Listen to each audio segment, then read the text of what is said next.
Oh, yes. Colleagues, co-workers, Michael Dean, what's up? And welcome to Friends from Work. My name is Al Jackson, but that's unimportant. What's important is that I am joined by one of your most beloved human beings. Michael Dean is in the building. Michael, how are you, my friend? You know what? Today is a day. It's Tuesday. It's the 24th. I'm really excited to be here with you, Al. And to be honest with you, there's so much going on personally that it's really nice to not have to think about it for an hour. That right? Honestly, to pull back the curtain for a little while, that's what I've been telling Tori. Obviously, I'm not talking out of school when I'm telling people that she's dealing with her own personal stuff, as we all are. But I just thank you, Brandon. Please smash the like button, leave a comment. It really does help us in the algorithm, that almighty algorithm. But yeah, I just think that and it's nothing that I haven't lived anytime like I have something that's a mental drain on me, Michael Dean, I just throw myself into work, because sitting around thinking about it doesn't help. No. You'll just figure out different ways to be upset, probably justifiably in a lot of situations, but it doesn't help. You know what does? Taking that 1 hour and just like, I'm going to put that aside and find a story. I'm going to put that aside and say what's up to a colleague.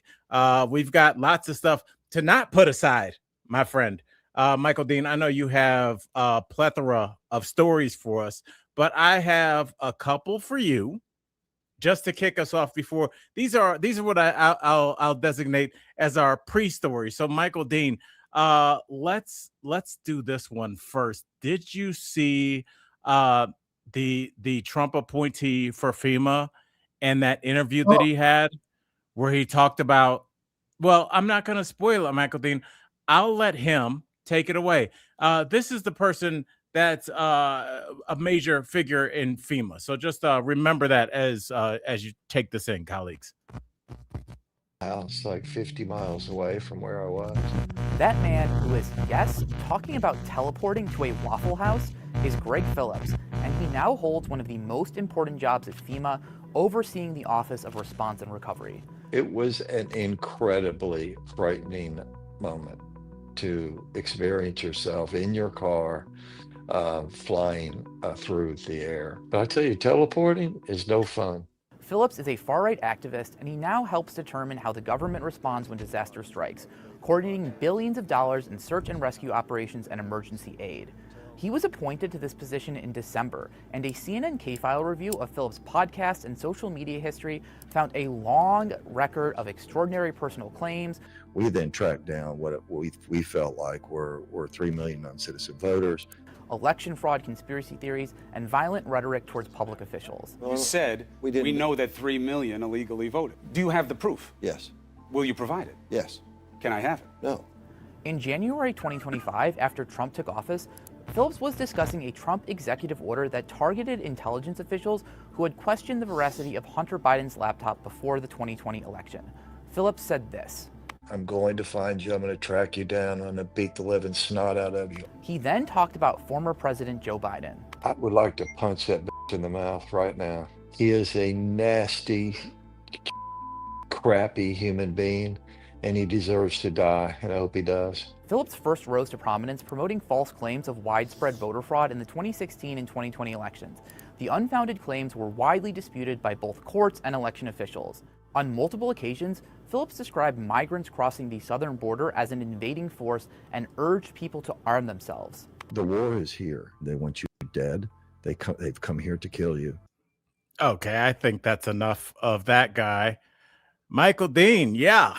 He's over FEMA now, which is I don't think that's a great thing. Let me ask you this though, and we're always honest on this podcast. Have you ever teleported? Because I know when I was drinking, I definitely did. There were a few times, where blackout, I was one place before and then miraculously somewhere else. I actually, in college, I believe my car teleported because it was there at the beginning of the night. It wasn't there afterwards, and I still to this day have no idea where it went. It's somewhere in the Atlanta metro area. If you find it, it's a gold Acura. Anyways, yeah, like Yeah, that I mean, only while under the influence did I ever teleport. Yeah, that is teleporting for me would always be I would do the show in some like small southern city. I'd be in like Port Charlotte, Florida. You do the show, there's a couple going, hey, do you want to hang out? We got some friends coming over. You go over their house. Next thing you know, you black out, you're on their couch, their dog's next to you.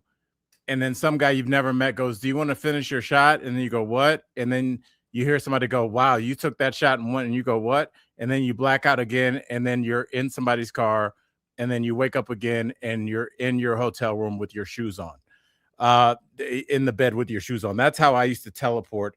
The only problem is, Michael Dean, this guy is over FEMA, and for as much as we have fun with these terrifying human beings, which Trump finds the most extreme, the problem is that these have real life consequences that I don't think we always tie in, because we sometimes a story involving FEMA happens before or after something like this surfaces. But it made me think about this. Do you remember this story?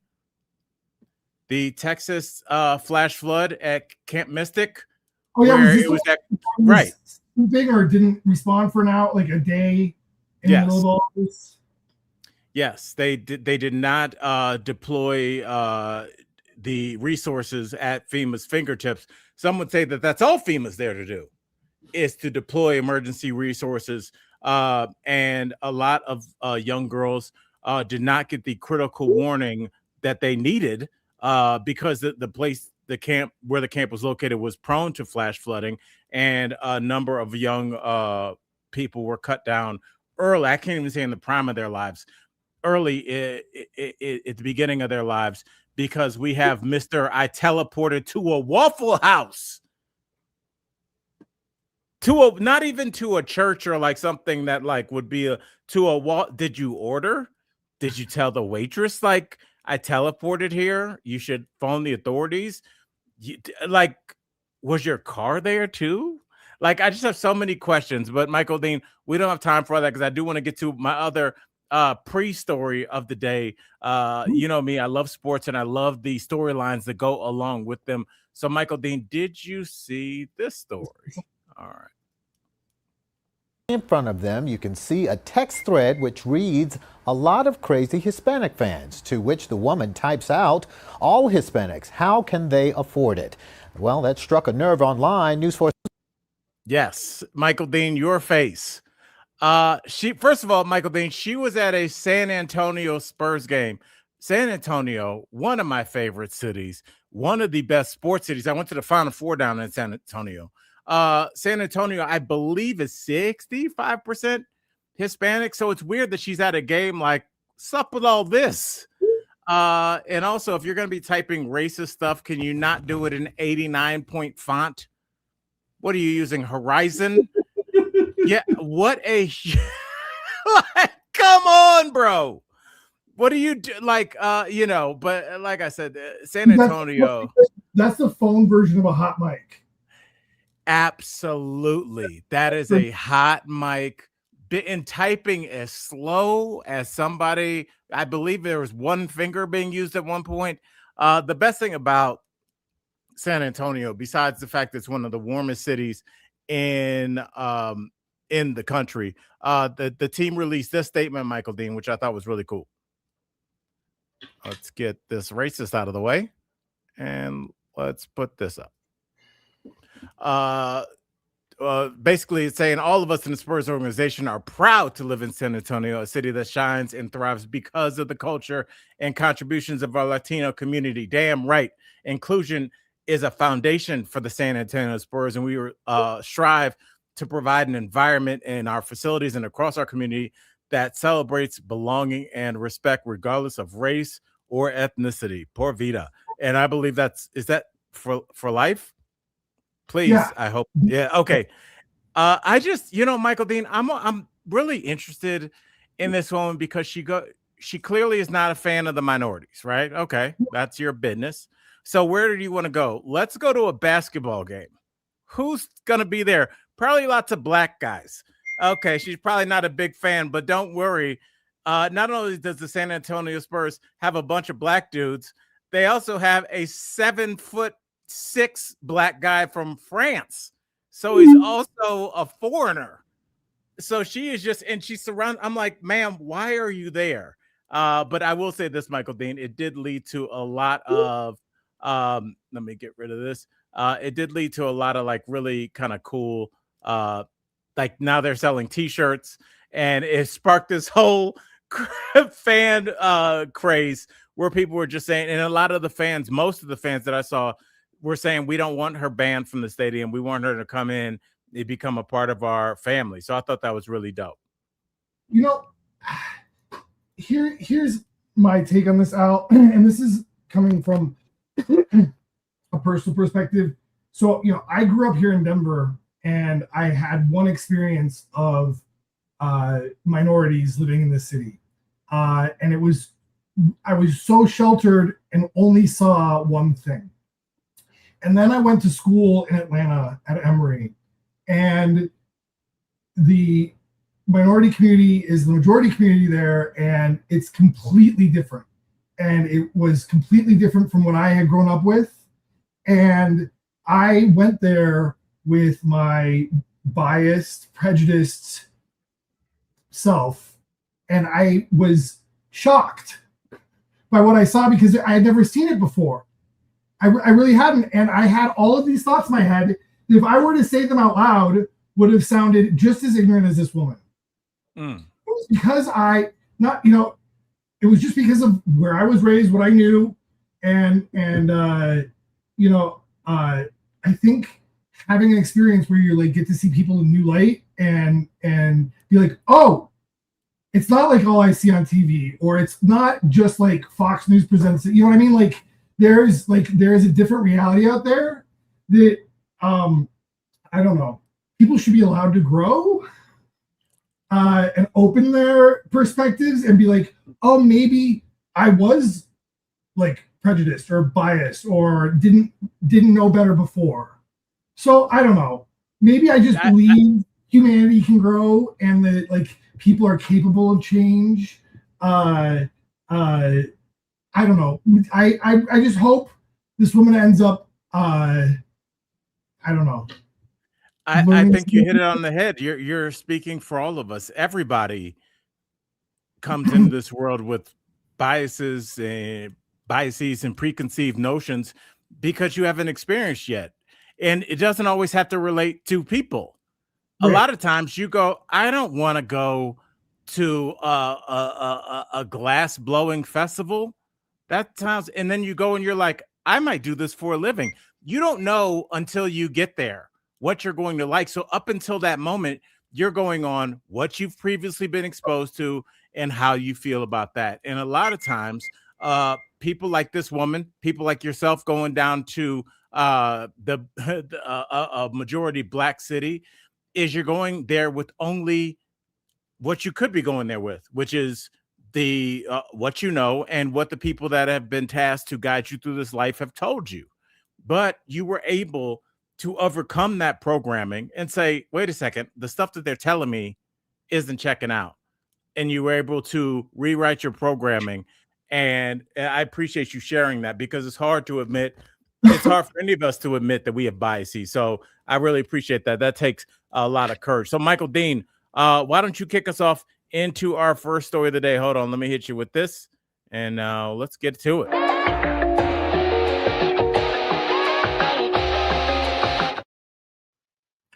All right, Michael Dean. So whatever order you want to throw them up, we'll knock them out. Okay, well, let's start with this one. And this was on the front page of the New York Times. Wow, my voice really doesn't sound good. Does it sound weird on there? You sound great. You sound like a man that's working hard for this show.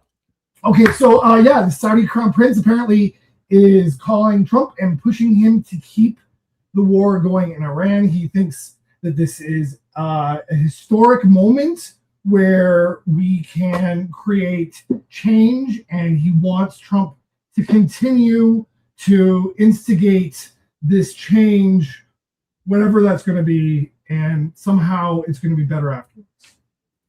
Yeah, I don't think he believes that, Michael Dean.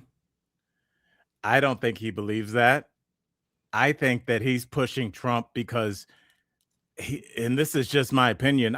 Maybe this would be considered conspiratorial, but we know that the Saudis and those Gulf states over there have a keen interest in who wins this war, who controls the Strait of Hormuz, who controls the distribution of oil all over the world, the distribution of natural gases, fertilizers all over the world.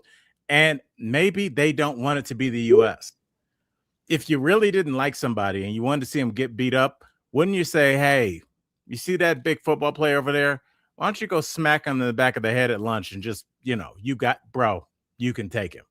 I don't think for 1 second, if anybody has seen what's going on in this war, that we got this.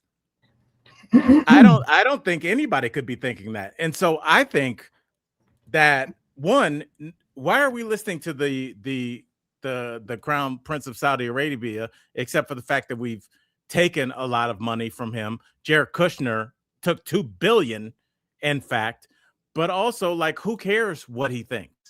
The issue is that we've started a war in which we have no plausible out at this point, because Trump keeps trying to end it. He's going, we killed everybody, I think it's over. And Iran is like, I don't think so. So Trump can't leave. And now we've got somebody who we know doesn't have, I should hope, has his country's interests first and foremost. So I think that they're pushing the U.S. into this war because they know it's a war that we can't win. They absolutely know it's a war we can't win. I think that there's another motivating factor here for the Saudis. Talk to me. Oil prices. I mean, what has this war done? It's driven up oil prices more than 30%. Guess who has a shit ton of oil? I mean, they're going to be laughing all the way to the bank. The longer the oil prices stay higher, the Saudis get to make more and more money. It also gives them an excuse to buy more and more weapons and arm themselves. The Saudis and the Iranians, I believe historically have always been enemies. I don't think I don't think there's a lot of love there. So this is good for their pocketbook. They get to watch the other big oil influence in the region get demolished, and I think it feeds all of their interests. What makes me really pissed off when I hear this is this whole MAGA thing. This somehow, all of this stuff is good for us Americans. This is the way you make America great. Because who gets blamed when that tower gets bombed and someone's father, mother, brother, sister gets killed there, and that person becomes radicalized? Do they go and take out a block in Riyadh? No, they aim their sights on us. So it's a bunch of confusing things. I don't know who the president is listening to, although I bet you it makes Trump feel good to have someone like that asking for him to do this, and it feeds his ego to be like, oh, it, we'll bomb them into the Stone Age, right? Or die trying. And that's the bottom line. I think that we are all seeing that air campaigns, and it's been well-tilled soil, that air campaigns alone do not cause a regime change. What you need is boots on the ground. And Michael Dean, what I talked about yesterday was the fact that there were videos that came out from the Iranians last week saying, please come on in here, dog. Why don't you come on in here? Iran is ready for any kind of ground invasion. That ground invasion will not be easy. Iran is a mountainous region on every side of the country. In between those mountains and the major cities that we claim to try and get at, there are two gigantic deserts that you must cross after you get through the mountainous regions, which will have drones, which will have missiles, which will have sneak attacks. Trying to occupy Iran or cause a regime change would be at the cost of hundreds, possibly thousands of American bodies. And I believe that Iran knows that. And you have to understand, once we go in there and we have 100 soldiers killed, You're in for a penny, you're in for a pound, bro. Like once you do that, now you can't leave. You can't say we got a bunch of soldiers killed and we left with a tail behind our legs, between our legs. Now we have to stay until we win. But the problem is, Michael Dean, we didn't define what a win looks like. Are we talking about a regime change? Okay, well, technically we did that. We replaced the old Ayatollah with an Ayatollah 30 years younger that has had his parents and his wife and one of his children killed. So we want to get a meaner, younger one. Mission accomplished. Where's the George Bush battleship when you need it? You know, when we're talking about a regime change, I don't think anybody thinks that's a possibility unless you tear down the entire region, making Iran a failed state, which a lot of people, especially Israel, wants to make Iran a failed state that you can control. And what I've heard about failed states, which I always thought was really interesting, is it's easy to take down a failed state. We saw that with Iraq, but it's hard to occupy because they don't even have the infrastructure. So not only do you have to take them over, but you almost have to bring them up. It'd be like you and I taking over an abandoned house. We're like, this is our house now. Oh, we need to put in all new pipes and plumbing and also electricity and also pay all the bills. And like once you start having to manage and take care of an entire country that hates you and does not want you there, what do we have? We have Afghanistan and Iraq all over again. Not what, 5 years after we've been out of Afghanistan, here we are again. And it's disappointing. I think Americans are exhausted. Nobody was calling for this war. And like you said, there are a few MAGA people that just look at Fox News to figure out how they're going to answer questions from their niece at Thanksgiving. But for the most part, most of us are like, you're all serious right now? And the answer is sadly, yes, they are. Sweet, but let's stay on this topic and get to the next little bit here. Please. Because yesterday, Trump was in Memphis talking about, okay, I don't remember, but Hegseth was there next to him, and he seemed to say that it was a rambling speech. I saw it. So he kind of covered a number of subjects. So you're not wrong. Yeah, but he seemed to say that Hegseth was the one that suggested that we do all of this, and lots of people are saying that he is setting Hegseth up as the one to blame when things go wrong. Yeah, I mean, think about this: if things were going really well in Iran, would Trump give anybody credit except himself? He knows when things are going poorly, and I would argue also, Michael Dean, this is the first time probably in our lifetime and definitely in his lifetime where he can't do his Trump BS wiggle out of it, because our government in a lot of ways is set up for rich people to co-opt it. It's set up where you can't really indict a sitting president, and it's considered untoward to go after a president that's out of power. So a lot of the terrible stuff he was doing was kind of already and plus he has a Supreme Court that's like, he has immunity. So he's never really had to deal with a group of people that have morals and they believe in something. No matter how we feel about what they believe, they're ready to die for it. And I don't think that that's something that Trump even understands. I literally don't. And that's not even a shade to him.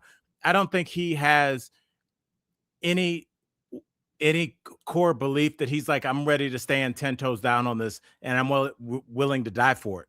And these are the first people that are like, no, you can kill us. We're going to be right here. Why don't you come on in here?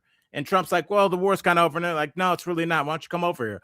And he won't, because it's the first time that his Trump BS apprentice tactics aren't working.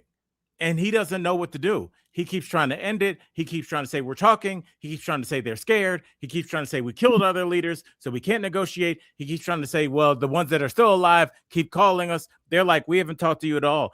Everything that he's saying is a man flailing. And when he starts to flail, he's like, I'm not going down by myself. You know who really wanted this? Pete Hegseth. I was golfing, bro. And Pete was like, dude, we got to do this war. And I was like, man, let me hit this tee and then I'll hit you back. And next thing I know, he did it. He's already trying to kind of shoot off because he sees, especially with the midterms coming, he sees the horizon of impeachment, and he sees the fact that a lot of his people might be going to jail. And these Democrats know that the Democrats that have supported them aren't going to do this whole let's look forward, not backward bullshit. They're like, these people go to jail, or we'll place you and get some people in here that will put these people in jail. Because this is a different demographic of Democrats, brother. I'm a little worried, and I wish I shared your optimism. Like, I'm pretty sure the Democrats can take back the House. I don't know so much about the Senate, but we'll see. I mean, I wish it would be a huge landslide, but I don't know. I just feel like we're going to be mired in this for. I don't know, Michael Dean. Any other year, I would totally agree. And I mean, obviously, there's a chance that you could be correct, and history has proven that what you're saying is correct. But this is the first time that every single thing that the Republicans have done has been wildly unpopular, including stories that we're going to get to later about what's going on at the airport. Don't forget, people are going to, around election time, people are going to start to see Renee Good and Alex Peretti and be like, don't forget what they did here. Don't forget what they, and we got a long way to the door with this war. How many bodies? I'm hoping the number is 0. Will there be? How many caskets will we have seen come home between now and the midterms? And, you know, I mean, we've already seen deep red districts flip. Deep Marjorie Taylor Greene's district, they elected that moron. And they were like, we got to go Democrat. So if that's possible, obviously what you're saying, until they prove us wrong, I see where you're coming from, but I think for the first time ever, and especially Michael, then we ain't even talked about gas prices yet, bro. What if Americans have been paying $6 at the pump, $6.50 a gallon for the last 5 months? Well, I think it's interesting. I saw that, like, there are a lot of Republicans who are like, it's worth it for the war in Iran to pay higher prices. And I'm like, I wonder how long people are going to feel that way. I mean, I don't know. I don't know how many people feel that way now. I don't know. I haven't met them. I mean, because this is also a country that, the job growth is 0. It's flatlined. There's no job growth. Nobody can afford a house. Now nobody can afford health care. The big beautiful bill gutted and attacked a lot of the communities that have supported him. Those communities have also been ripped apart by tariffs. And on top of that, you're going to throw $6-7 gas at me? I don't know, Michael Dean. If they support him through this, we should all be so lucky to have a fan base like that, because he's now ripping at the fabric of people's lives, not just kind of like obscure details. We're talking about it's going to affect people's daily lives, especially people that live. What if you work 30 miles away from your job? Right. What are you paying?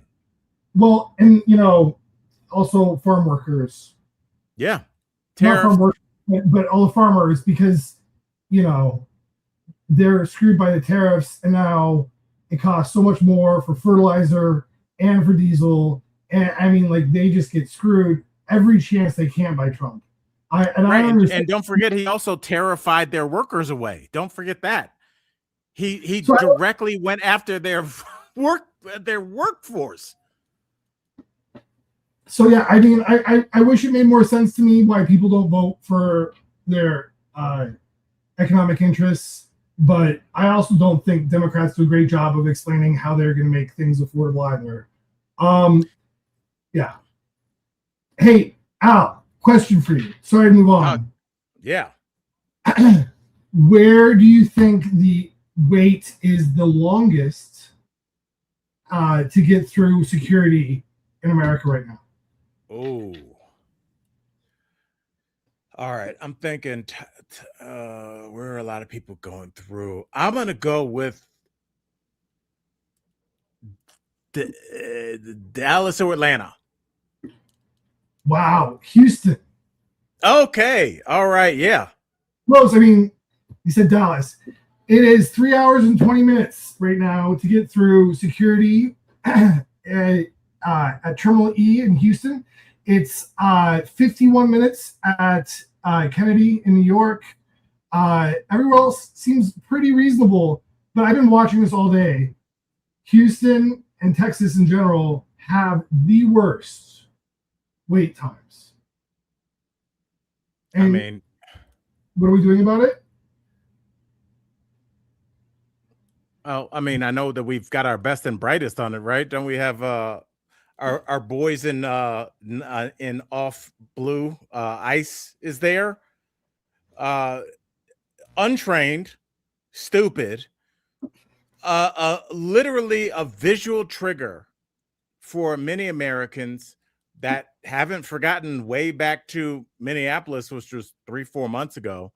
And what are they doing there? Do you know exactly what ICE is doing? It seems like they're just standing and just intimidating. I had this picture from yesterday. Yeah. So what is this slack-jawed yokel going to be doing about the line? My understanding is that they are not going to be screening passengers because that would take, training.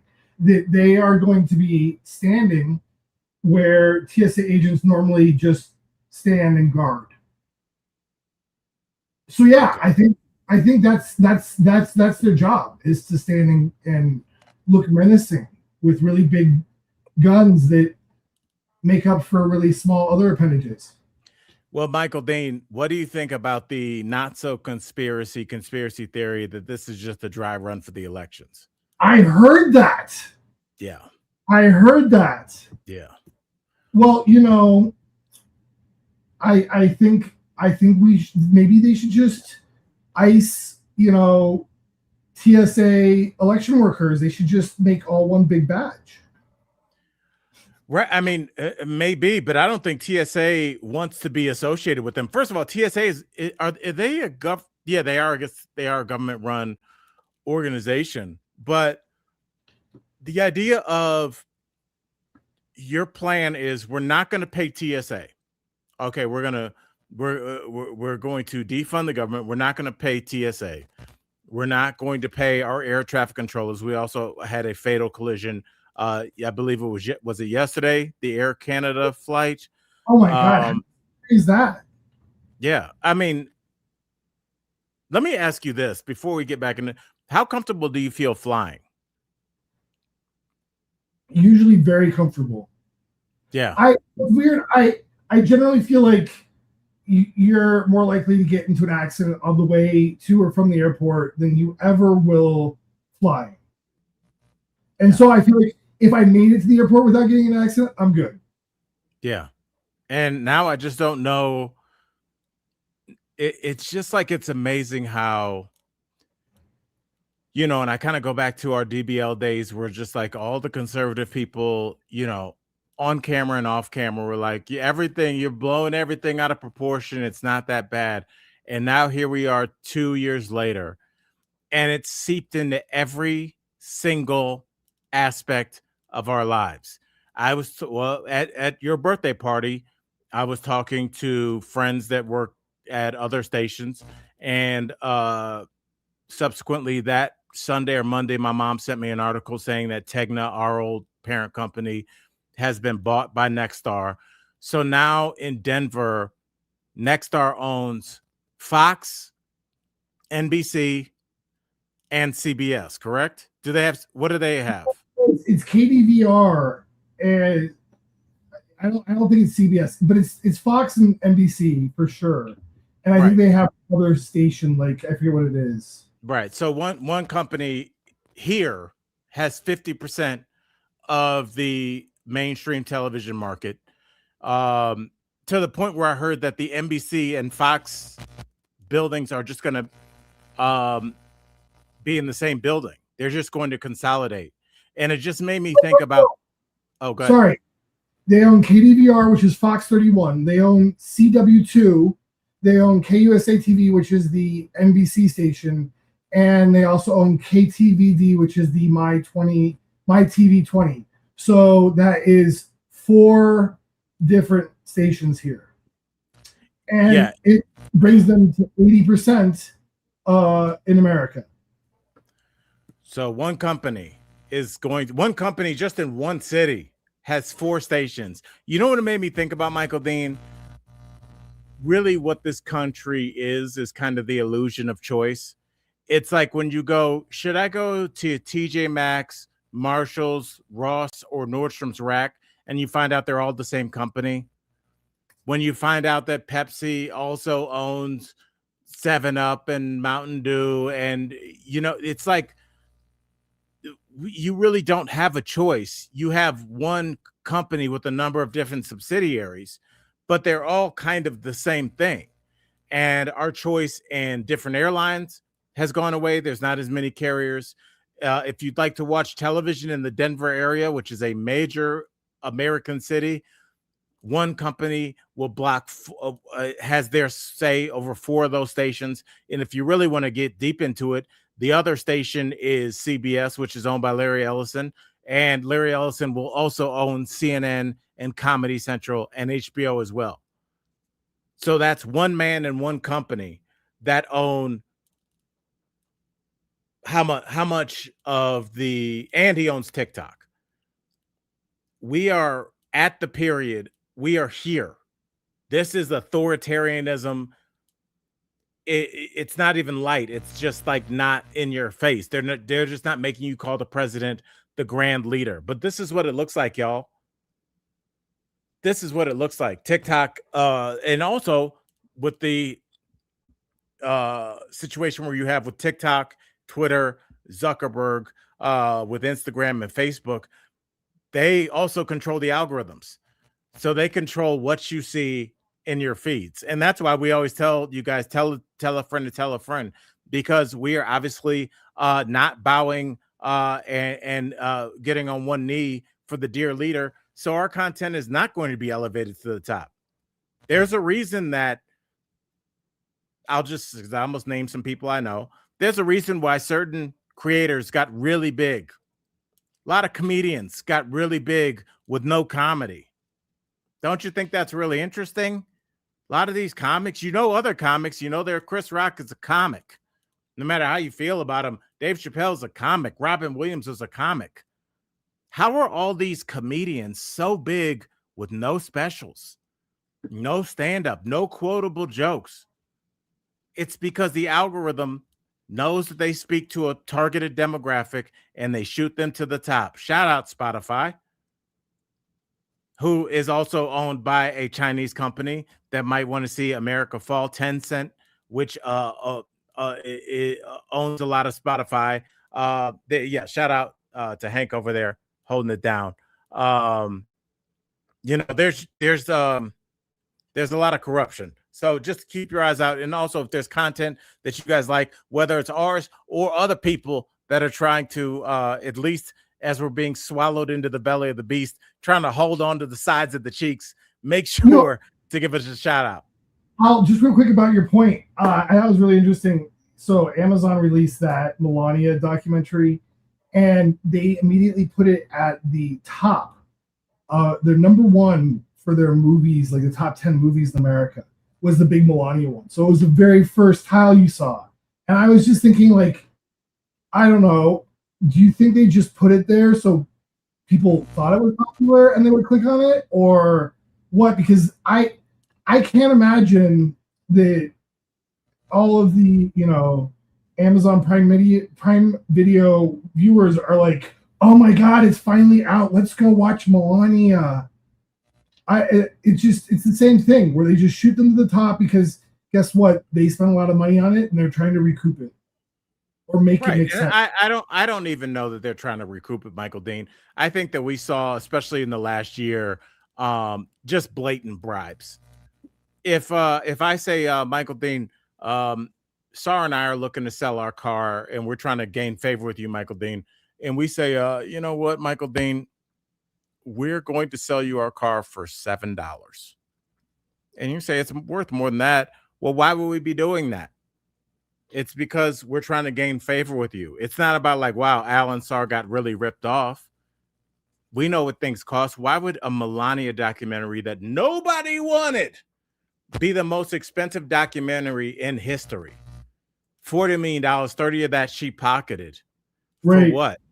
It's just a bribe. It's just there are different ways that you can bribe. We saw this with CBS before their eventual takeover with their bribe, which Stephen Colbert called out. And that was one of the reasons that he was canceled. This has been going on in plain sight under the guise of lawsuits, under the guise of payments for documentaries.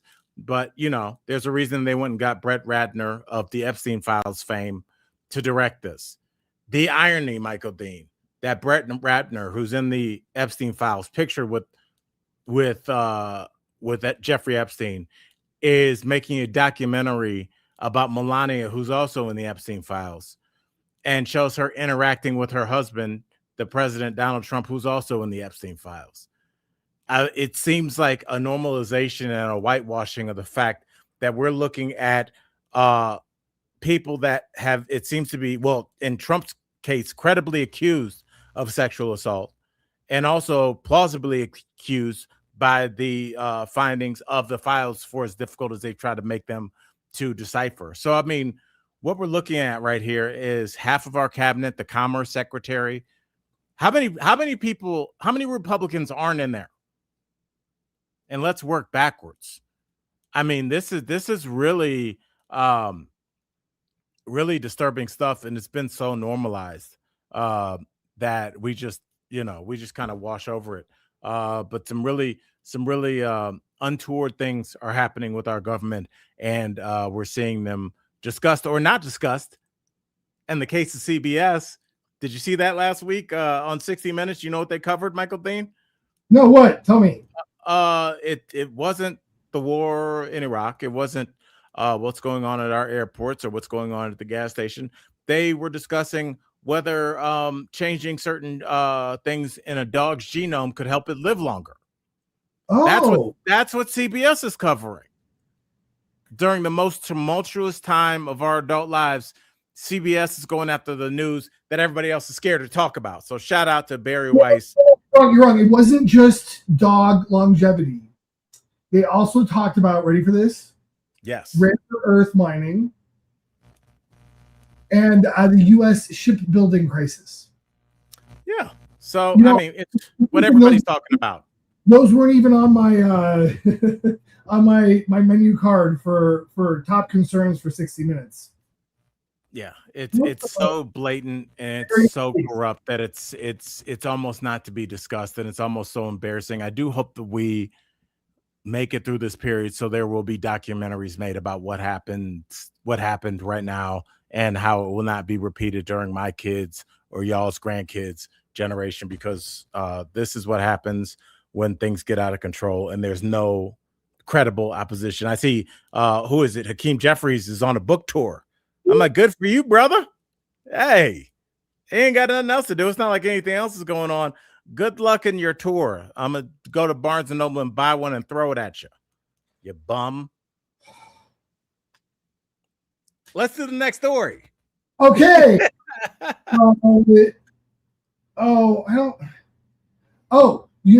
do this one. There's a new statue at the White House. Do you want to guess what it is of? MLK? I mean, that would be nice. But no. Does anybody know on chat here? Do you guys know what Trump just had a well-known historical figure statue installed on the White House grounds? Charlie Kirk? You know what? The initials are similar, but no. Christopher, there we go. Brandon got it right. Yes. Oh, good old-fashioned. They keep bringing him back, don't they, Brandon? I don't know what it is. This was like, I can say this from my time at DBL. Christopher Columbus was like the first issue where, like, I was looking at some of my conservative friends and being like, is this the hill that you guys are going to die on? Christopher Columbus is not a good person, guys. I know that what we were taught as little kids made him seem heroic. First of all, this dumbbell was lost. He didn't know where he was. Didn't he crash into the West Indies anyway? Like, he didn't land in America. Right. Once No. he got situated here, he began to slaughter people in short order. He was not a good person. And I don't know why, like, a lot of Republicans are like, he symbolizes them. Like, if you knew him, he would have tried to kill you and assault your wife. Like, he's not like your homeboy. Like, why are they like sticking their flag in this awful, awful man? Well, it's interesting. That's it, by the way. Which is so funny because doesn't he look like scholarly and gentle? Yes, it looks like he's like trying to engage local urban youths in a game of basketball and then a poetry reading. When it's like this man slaughtered as many locals as possible, was savage. You know, I was thinking about it. Those ships that they came on out weren't very big. They were really pretty small, and they had terrible, like, you know, it's not like they had bathrooms on board or anything. So these men came off these boats. They smelled horribly. I can't even imagine. Terrible nutrition. Oh, man. And they came with guns when nobody else had any, and they just did whatever the heck they wanted, and you know, shot and killed locals until they got what they wanted, if they weren't slaughtered, right? I mean, that's basically how all these things went. But like, you wonder, who are the savages in this situation? It's just like, but what we're shown, and what's important for us to look at is, you know, is this, because this is the image that we're supposed to look at. Yeah, the concept of continuing to take and acquire territory, manifest destiny. We're seeing it all over the world, where it's just like the people, if they live on that land, they're, like you said, they're savages. They don't know what they have. So I'm going to take it over because this is my destiny. You were living here, but I'm going to start doing that to the colleagues. I'm going to roll up on ELC. I know you're in Indianapolis, man. I'm going to come find you. I'm going to take your place. I'm like, I'm sorry, I live here now. Manifest destiny. Look it up. It's you know, the brainwashing starts early, and you see how effective it is, Michael Dean, because we saw grown men that were willing to continue to defend this monster. So look it up, Brady. This is what he did. Upon arrival in 1942, he seized indigenous people that he called the Taino Indians and sent them back to Spain. He said that they would be good servants, and many of those died on the way. And then he implemented a system where every single of these Taino people over the age of 14 was required to deliver a quota of gold or cotton every 3 months. And if you didn't, they'd chop your hands off. And then they went ahead and raped and abused indigenous women and girls. And then, of course, some traditions never change, huh? I mean, look at us, Michael Dean, 400 years later, 600 years, 500 years later, and we're still talking about the rape and abuse of sexually trafficked girls overseas. Do you see a pattern here? Yeah. Do you see a thought pattern here about who's worth, whose life is worth something and whose life is to be used for your pleasure? Please continue. Oh, I mean, I think really the thing that he should be thought of as the forefounder of is establishing the transatlantic slave trade. Yes. I mean, absolutely. Yeah. That was I mean, besides the mass slaughter of people, that was his biggest legacy. Yeah. All right. Well, Michael Dean, let's get to the next story. He is a terrible person. And if you support him, just do me a favor, just read something. There's so many people that did so much dope shit throughout the years. You don't have to pick the one guy you heard about in 1984 and ride with it. You can literally just pick your phone up and type in cool person from history and take your pick.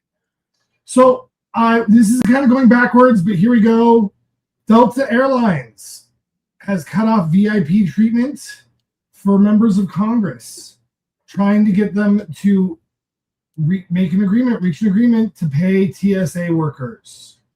Yeah. So this, let me double check what it means. They will, that's what they get. No longer get access to a dedicated airline help desk that fast tracks bookings. They will not have fast track through the airport. They will have to go with the masses. And so they will not be swept in to check in with ease. Basically they're gonna be treated like any other passenger. I love it. You know what'll get something done quickly is a congressman having to stand in line with pissed off constituents for 3 hours. And another thing, the potholes on my street are ridiculous. Yeah, look, this is what we need. We need things to be not so comfortable for them. I would like to see us take this a step further. We want to start saying, hey, we should have attacked Iran for the last 47 years. I'm sure you have a son. I'm sure you got a grandson or a granddaughter. Barron Trump, I think, what is he, 7'2"? He's like the Wembanyama of young future racists. Let's put him out there. Let's get Kai Trump. Isn't she 18? Doesn't she love this country? She uses our Secret Service. Let's have her be the face to recruit other young, wealthy, young people, and let's have them land in the Rocky Mountain region of Iran. And let's see how much they love this country. If you parade around saying USA, USA, then let's put your niece where your mouth is. Let's put your grandson where your heart is. And let's see. Come on down here with us, with the unwashed masses. Hang out at the Sbarro, at the food court, and come see us. Because right now, Michael Dean, I'm telling you, we are living in a time where if the people don't apply pressure to those that we have elected to represent us, I don't know where this is going, but it ain't nowhere good. Yeah, it's kind of interesting. I mean, I agree with what people are saying on the chat. Maybe we should go ahead and tie a bunch of more benefits that Congress gets to other things, like, maybe they should only get the access to healthcare that people are able to get on, Obamacare. Maybe, or in their district. That's fair. We all have the same healthcare. Yeah. Yeah, I think I have a feeling that healthcare would get fixed real fast if they got the same healthcare as the rest of us. I also like the idea of, like, why don't we make their pay tied to whether or not the government gets funded in general? So if anybody starts missing paychecks, they're number one on that list. I like that idea. So down for that. I'm down with that. And I'm down for them also not being able to take in any private donations, air quotes, donations. Can we stop with that? A donation. Knock it off. Oh, this is for a speech. Yeah, let me hear that speech, buddy. We allow them to front run when it comes to stocks. We don't bat an eye when somebody with the brain capacity of Marjorie Taylor Greene can benefit $25 million in 4 years. We all know what's up, but it's now to the point where, like, we don't even get what we asked for on the back end for all the, I'm actually not totally against quid pro quo if the people get something, but now they're just taking the money and they're not even, fighting for their constituents in any way. And this is now a one-way relationship in which we don't get anything except told that there's a 3.5-hour wait at the airport and to take a good book. Oh, and it's going to cost you 3 times as much to get there. Absolutely. And I mean, think about how many people like myself that travel for a living. I mean, because I was like, well, I'll just drive to gigs. First of all, you can't. And second of all, that might be more than flying. And not only is flying expensive and now a headache, but also there's more accidents than we've ever seen because the person over it is the effing guy from Road Rules. That's Sean Duffy, is the head of the aviation department in this country. Everywhere we look, we just have a moron sitting. The ex WWF president's wife is head of our education, talking to Mark Wayne Mullen, talking about what was we ranked. Like everywhere we turn, Michael Dean, there's a dumber person. It's like being in a circus hall of mirrors, only every reflection is slightly dumber than the one you just looked at. Yeah, so Sean Duffy is the Secretary of Transportation. Right, that was Pete Buttigieg's old job, right? Right. Yeah, well, you know, I feel like that was an upgrade there. Guy from Road Rules. Yeah. I just like, I don't know why you know, what's interesting to me, Michael Dean, is the silence from all the people that said Biden is too old and blah, blah, blah, and we need to change and everything's too woke. I don't hear from those people anymore. They got us in the situation. I'd like to know how they think things are going now that we don't have to look at Biden anymore, even though we have to look at Trump. Did you see that tweet that he sent out this week about this weekend about Iran? I think I screenshot. I know we're running short on time, but just when I say misspellings galore, it's all the stuff that we would have had to sit through. Here it is. Let me I don't know why. The one? I'm gonna I'll just read it off my phone. Okay, it says it's so bad I might have to post. Hold on. It's because it within the first 3 words there's a huge F up. He's just such and also as somebody that like knows people that you know have sent me yeah, thank you. You know, drugs, like I know what these texts look like, and they look like this, Michael Dean. So let's go ahead. Let me get this one going. Okay, that's 6343. Okay. Sorry, we're doing this on the fly, but these are the kinds of things that are in my phone instead of pictures of my children. It's okay, here it is.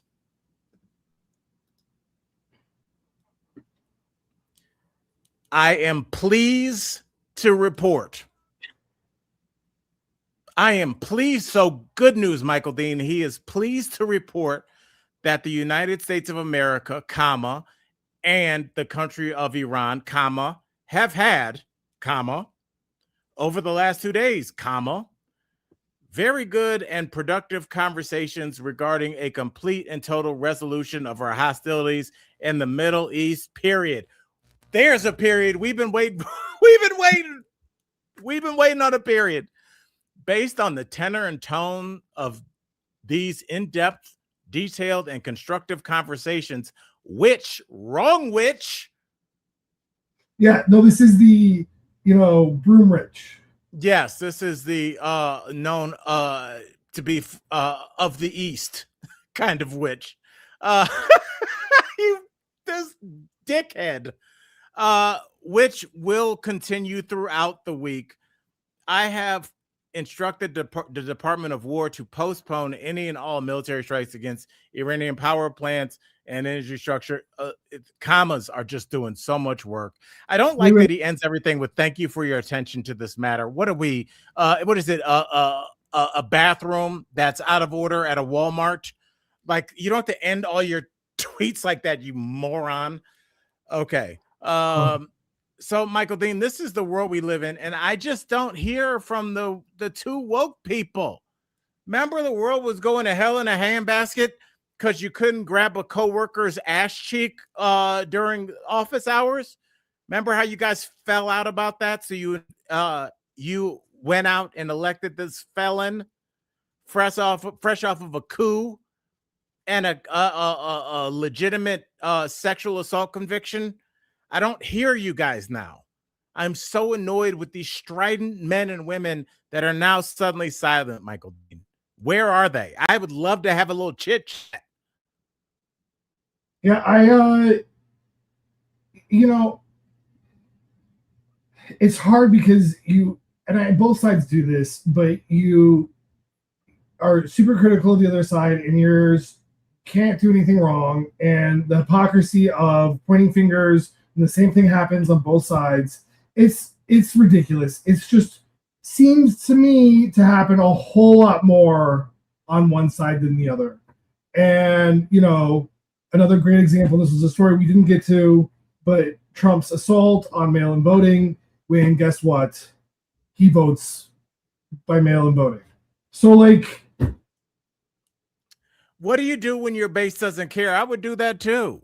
I mean, Well, if you're just gonna if your base doesn't care about your 34 felonies, how much could they care about your hypocrisy in real time? How much could they care? And he's been right every time. The only thing he can't get out of is this beef with Iran. So that's what I'm going to have my eye on, because he keeps trying to wiggle out, because he's like, well, we just did this to distract from the Epstein thing and it's worked. We don't talk about that as much, but that's because we're looking at what seems to be an impending loss in the Middle East, the end of American hegemony and the end of American dominance, especially in that region. right. And Russia and China are like, cool, bro. Thanks, dum-dum. We'll take it from here. Well, oh yeah. Meanwhile, cashing all of the checks for the oil embargoes that got canceled. I mean, Yeah, we lifted those discreetly over the weekend on Iran. If anybody is, on the people that we're currently in a war with. And I wonder why they did that. Maybe it's a token of goodwill to not kick us in the balls on Monday in front of our country. Yeah, we are trying behind the scenes to clean up on aisle 5, and it is not working, bro. I just want to see what happened, because someone was like, the Strait of Hormuz, what are we gonna do about oil? Hello, just real quick, what do we think about that? And they were like, what? Shut up? Or I don't think they were. I don't think they were in the room. I don't think, if you see a lot of the people that aren't the war hawks, Tulsi Gabbard was none, and I'm no fan of hers, but she was not in these meetings. I think it was Lindsey Graham. I think it was Hegseth. I think it was Marco Rubio, and I think it was Netanyahu in his ear, like, we need to do. And then do you notice nobody from the Pentagon? He can't even point to them like, well, they told me to do it. The Pentagon has been telling him, dude, you don't want that smoke. You don't want to do it. And as soon as he heard that, he was like, okay, thanks. Can you guys go to lunch? I'm just going to talk to Pete and these other guys real quick. The people that knew that this was a bad idea were not in the room when this decision was made. And that's why you see that now we don't hear as much. We don't remember Lindsey Graham made his big world tour of television stations a couple weeks ago. Won't see that as much anymore. We do see Pete Hegseth saying weird stuff. I mean, he's a war criminal, and and he's got a weird bloodlust, so he'll be on TV until the very end. But the people that got us into this, and the people that know that it's a long way to the door, we just don't hear from them as much as possible. I mean, as much as you would expect, especially if it was going well. So on that note, Jesus, not only we got to end on a good note. So Michael Dean, I do want to say this. I am marinating some wings in soy sauce. So I'm going to try a new soy sauce rub tonight. And I will let you guys know how that goes, because I'm not going to let these monsters just win and take over our lives. Keep cooking new food, listen to new music, send each other good books, send each other great songs. And just remember, like, during the worst times of the world, like, people still danced, they still made love, they still read poetry, even though no one really wants to hear poetry. They did all these things because it's part of what makes us human beings. And don't let these cornball representatives take that away from us, because that's really what's important, and that's what we got. So on behalf of Michael Dean, Tori Shulman, who is getting a psychic reading right now, I hope her psychic said, I'm predicting that Michael Dean and Al are annoyed that you had a psychic meeting during the effing Showtime. Trust me, she's got other openings. What is she booked?